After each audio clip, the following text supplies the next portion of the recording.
If you were Donald Trump, knowing everything you've been through, you could not possibly trust to posterity somebody doing you right, knowing full well they're going to do you dirty. He's got to do it to him now. I can't believe you're actually defending this one. I can't believe this is real. I thought, I'm with you. I thought this was a joke. What's wrong with it? What's wrong with him demanding certain things in exchange for naming it after him? You don't think that that's kind of bonkers? I'm just telling you, if left to history and posterity, someone will always do this man dirty. He's got to take care of himself. Is that not a reflection of his presidency?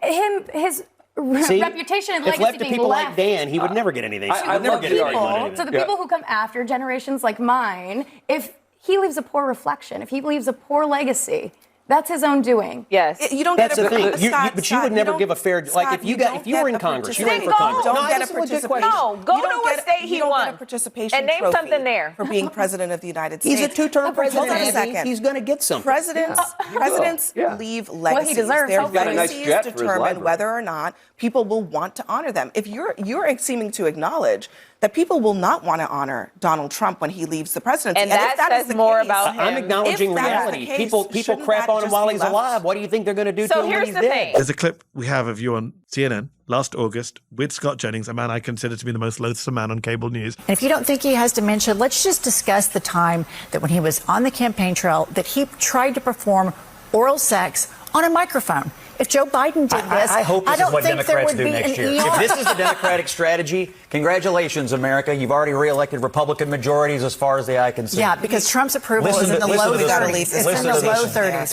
Listen to this one, he says, picking up his mug and making that face of his. Okay. Why does he have such an annoying face? Okay. This old queen sitting there. He's always looking like he acts like he's on the Truman Show or something. You know, he's always looking in the audience. He said recently to Adam Friedland he sees his role as like a WWE wrestler, like a performance. Oh, he said that? Yeah, he admitted it? He admitted it. Oh. Yeah, I think that he should be fired from his job. Of course, that's never going to happen. But I think he is such a disgrace to human beings, intelligent conversations, to the truth. He's not interested in the truth. He's already admitted he's a performer. He's entertainment, and he's playing to an audience of one, which is Donald Trump. I mean, you know what's amazing to me, Mehdi, is how submissive all of these men are. They want to beat women down and make us submissive. And I'm like, y'all are the most submissive group of men I have ever seen. Yeah. I mean, Jesse Waters at Fox calls Trump daddy. It's a weird thing to do. Can I ask you, because you're criticizing Democrats who weren't talking about this when Joe Biden was in office, but are talking about it now, right? Yeah, I mean, it's absolutely true. Okay, but what about the Trump officials who spent years talking about it, but now that they're in power, don't want to talk about it?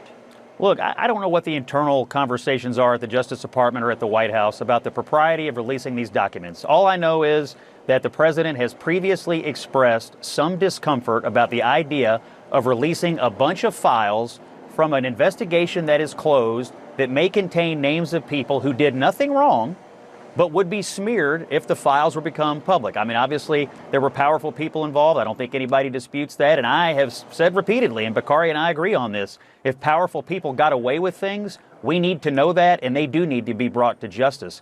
But it is highly likely that there'll be names in these documents of people who literally did nothing wrong. CNN got a new head. The head of CNN for the last 3 years, hired by the Trump-supporting owner and operator of CNN, is an Englishman who thinks paying Scott Jennings to lie about Donald Trump is money very well spent.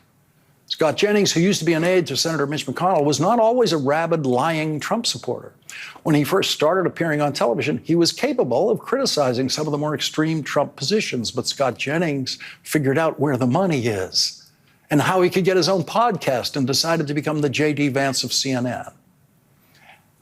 And here is the single goofiest thing ever said by anyone in charge of CNN in that network's history. The lost in America Englishman who heads CNN said, quote, "Scott's like D'Artagnan.